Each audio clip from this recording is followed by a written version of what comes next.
여러분 안녕하십니까? 이어서 원주권 뉴스입니다. 원주시가 원도심 활성화를 위해 도시공간환경 전략계획 수립을 시작했습니다.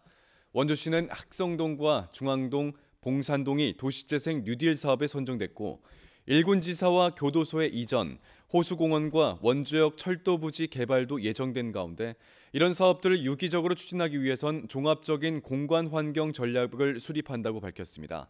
중앙동을 비롯한 원도심 5개 동과 개운, 우산, 봉산 등 3곳을 지정해 경제, 문화적 정주 환경을 전면적으로 개선하겠다는 계획입니다. 원주시가 문막 SRF 열병합 발전소와 관련해 건축 허가에 이어 고형 연료 제품 사용 허가도 반려했습니다. 더 이상의 사업 추진이 사실상 어려워진 가운데 함께 추진되는 화훼단지 사업도 좌초될 가능성이 높아졌습니다. 보도에 권기만 기자입니다.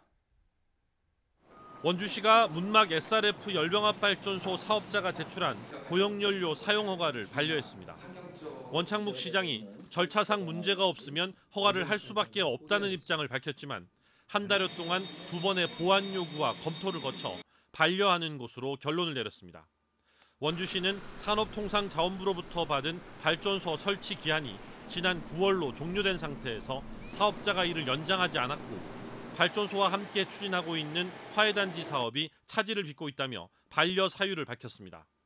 반대 여론에 관련법 개정으로 예상 수익이 크게 떨어졌고 허가까지 반려되면서 더 이상의 사업 추진이 사실상 어려워졌습니다. 함께 추진되는 화훼단지 사업도 좌초될 가능성이 높아졌습니다. 이달 말까지 강원도로부터 관광단지 조성 계획을 승인받아야 하는데 전망이 밝지는 않습니다.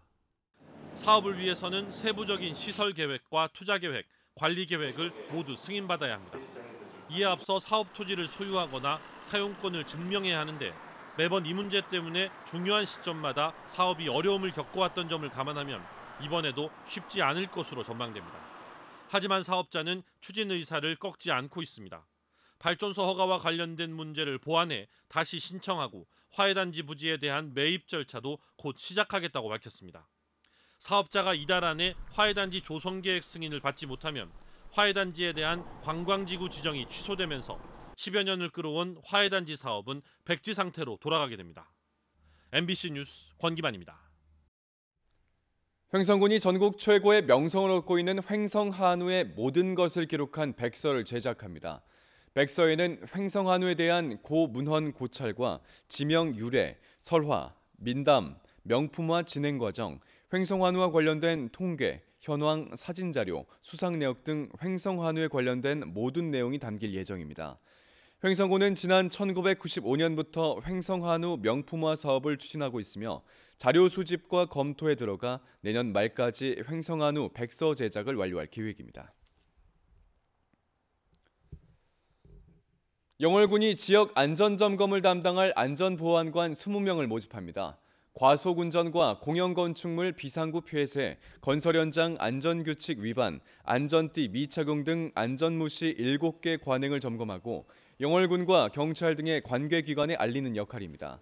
오는 8일까지 영월군청의 문의에 지원이 가능하고 오는 2021년 11월까지 2년 동안 활동하게 됩니다. 이번 모집으로 영월 지역의 안전보안관은 모두 55명이 되겠습니다. 북부지방산림청이 가을철 산불에 대응하기 위해 이달부터 산불 방지 대책본부 운영에 들어갔습니다. 산하 6개 구규림 관리소에도 산불 방지 대책본부를 설치해 24시간 감시를 시작했고 산불 특수진화대 등 400여 명의 인력도 동원해 산불 예방 활동을 실시합니다. 산림당국은 산불 주요 원인 가운데 입산자 실화와 농산물 소각으로 인한 부주의가 60%에 달한다며 건조한 가을철에는 불씨를 다룰 때 각별히 주의해 줄 것을 당부했습니다. 건강보험공단이 보건의료 인력과 사회복지 분야 인재 육성을 위해 도내 대학생들에게 장학금을 전달했습니다. 건보공단은 강원 지역 보건의료와 사회복지 계열 대학생 25명에게 모두 1억 원의 장학금을 지급했습니다. 장학금 신청자 189명 가운데 25명이 선정됐고 이들에겐 앞으로 1년 동안 한 사람당 모두 400만 원의 생활비 장학금이 주어집니다. 사상 첫 아시아 챔피언스 리그 ACL 진출을 목표로 한 강원FC가 이제 파이널 A 2경기만을 남겨두고 있습니다. 리그 5위인 강원은 오는 23일 춘천 송암 스포츠타운에서 4위인 대구와 올해 마지막 홈 경기를 치르게 되고 이어서 12월 1일 리그 2위인 전북과 파이널 A 마지막 승부를 펼치게 됩니다. 최대 4위까지 주어지는 아시아 챔피언스 리그 진출권을 따내기 위해 강원은 남은 2경기에서 선전하고 서울과 대구 등 다른 팀의 경기 결과도 함께 따져봐야 하는 상황입니다. 광물공사가 영월공업고등학교 재학생들의 광산업체 취업을 지원합니다. 공사는 영월공고와 광산업체 3곳과 업무 협약을 맺고 재학 기간 학생들의 현장 교육과 장학금을 지원하게 되고 졸업 후 협약업체 취업하도록 돕게 됩니다. 뉴스를 마칩니다. 고맙습니다.